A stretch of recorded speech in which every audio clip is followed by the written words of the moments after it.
गुरु के दायरे में इन मास्टर्स शेल्टरिंग प्लेस।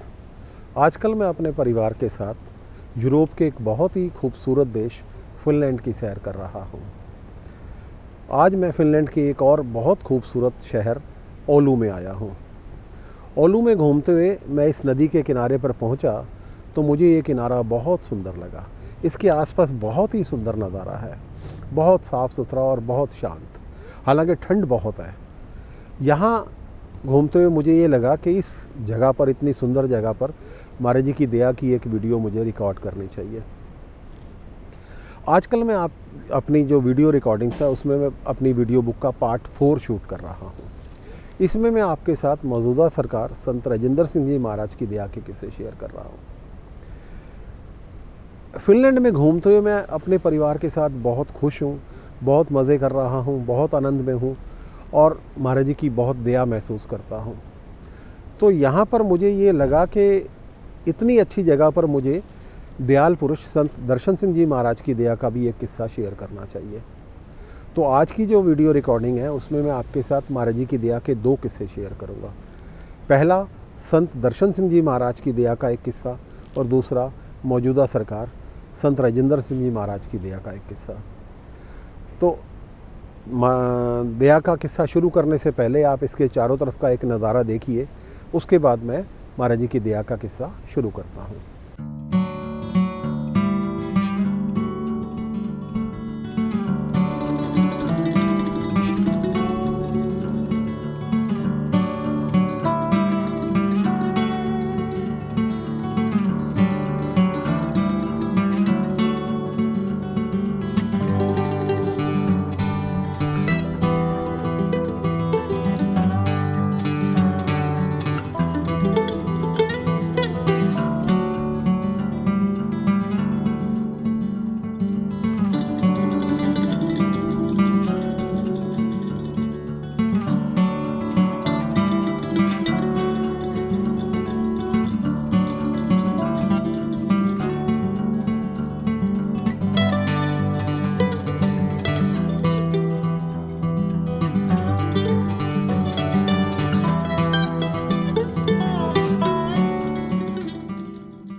तो शुरू करते हैं दयाल पुरुष संत दर्शन सिंह जी महाराज की दया का किस्सा।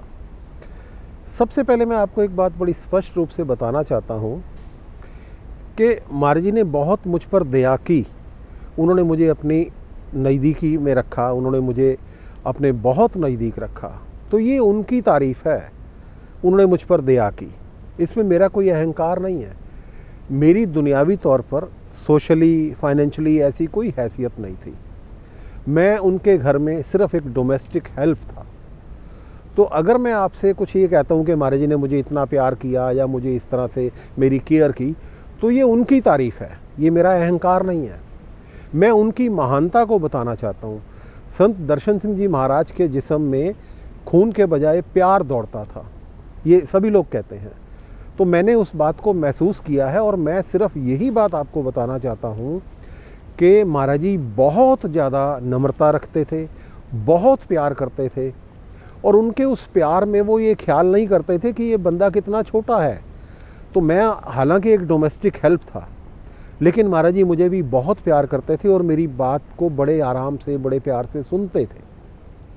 तो ये उनकी तारीफ़ है। तो अगर महाराज जी की दया का किस्सा बताते हुए अगर कहीं ऐसा लगे कि मैं अपने आप को कोई इम्पोर्टेंस दे रहा हूँ, तो ये ऐसा नहीं है। मैं सिर्फ ये बताना चाहता हूँ कि महाराज जी कितना ज़्यादा प्यार करते थे, वो कितने महान थे, कितने दयालु थे। उनका जो नाम दयाल पुरुष है वो उनकी पर्सनैलिटी पे 100% फिट बैठता है। तो जो आज की दया का किस्सा है वो शुरू करते हैं। एक बार मैं बहुत ज़्यादा परेशान था और कुछ पागलपन की हद तक परेशान हो गया था। मुझे अब लगता है कि शायद मैं उस वक़्त काफ़ी ज़्यादा डिप्रेशन में था और बस कुछ समझ नहीं पाता था। मुझे ऐसे लगता था जैसे मेरा दिमाग फट जाएगा, मैं पागल हो जाऊंगा, बहुत बहुत परेशानी थी। तो मैंने संत दर्शन सिंह जी महाराज के चरणों में अर्ज़ की। अपनी ड्यूटी पर था किचन में, महाराज जी किचन से निकले तो महाराज जी ने मुझसे प्यार से पूछा, संत दर्शन सिंह जी महाराज ने बड़े प्यार से पूछा, बेटा क्या हाल है। तो मैंने महाराज जी से अर्ज की, मैंने कहा महाराज जी मैं बहुत परेशान हूँ, मुझे लगता है मेरा दिमाग फट जाएगा। तो महाराज जी ने पूछा, बेटा क्या बात है, ऐसा क्यों लगता है तुझे। तो मैंने कहा महाराज जी मैं समझ नहीं पा रहा, मुझे क्या ऐसा महसूस होता है, बट मैं बहुत दिमागी तौर पे बहुत परेशान हूँ और मैं चैन नहीं ले पा रहा बिल्कुल भी। तो महाराज जी ने कहा, बेटा कोई तो बात होगी ना, तो मुझे बात बता। तो मैंने कहा महाराज जी मैं समझ नहीं पा रहा क्या बात है। वहाँ एक और सेवादार खड़े थे, तो महाराज जी ने कहा कि जाओ डॉक्टर सहगल को बुला के ले आओ।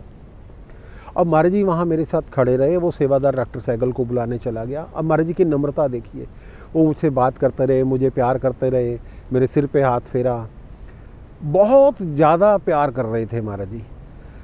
2-1 मिनट बाद या 3 मिनट बाद वो सेवादार वापस आया और उसने कहा कि डॉक्टर सहगल आश्रम में नहीं है। उतनी देर महाराज जी मेरे से बात ही करते रहे, मुझे प्यार करते रहे। तो जब उस सेवादार ने आकर बताया कि डॉक्टर सहगल आश्रम में नहीं है, तो महाराज जी ने मुझे होम्योपैथी की 2 दवाइयों के नाम बताए। तो मैं नाम तो आपको नहीं बताऊंगा क्योंकि वो मुझे नहीं पता उन दवाइयों ने असर किया या क्या हुआ। मेरे हिसाब से तो महाराज जी की दया ने असर किया। तो महाराज जी ने मुझे 2 नाम बताए कि ये वाली 2 दवाइयाँ डॉक्टर सहगल से ले लें, डॉक्टर सहगल को कहियो कि मैंने कहा है कि ये और ये 2 दवाइयाँ तेरे को दे दे और महाराज जी दया करेंगे। ऐसा कह के महाराज जी मुझे आशीर्वाद दे के मुझे प्यार करके चले गए। उसके बाद मैं इतना खुश, मेरा जी करे मैं भंगड़ा करूं, मैं नाचूं वहाँ पर। मेरा कोई डिप्रेशन नहीं, कोई परेशानी नहीं, कुछ नहीं। पर क्योंकि महाराज जी का आदेश था कि मैं जाकर डॉक्टर सहगल से मिलूं और उन्हें बोलूं, तो मैं डॉक्टर सहगल के पास गया और उनको मैंने बताया। तो उन्होंने कहा कि हाँ मुझे पता चला कि महाराज जी ने बुलाया था और मैं यहाँ नहीं था। तो मैंने कहा जी महाराज जी ने मुझे ये 2 दवाइयाँ कही हैं कि मैं आपसे लूँ, समस्या तो मुझे अब कोई है नहीं, मैं बिल्कुल ठीक महसूस कर रहा हूँ, मुझे कोई ज़रूरत नहीं महसूस हो रही। पर क्योंकि महाराज जी का आदेश है ये 2 दवाइयाँ मैं आपसे आकर लूँ, तो मैं आपके पास आ गया हूँ, तो आप ये 2 दवाइयाँ मेरे को दे दीजिए। तो डॉक्टर सहगल ने वो वाली 2 दवाइयाँ मेरे को दी। मैंने वो 2 दवाइयाँ लगभग 1 हफ़्ता खाई, पर मुझे उन दवाइयों को खाने की कोई ज़रूरत नहीं थी। उसके बाद मैं खुश ही खुश था, मुझे कोई डिप्रेशन नहीं था, कुछ और प्रॉब्लम नहीं थी। दूसरा किस्सा मौजूदा सरकार संत राजेंद्र सिंह जी महाराज की दया का।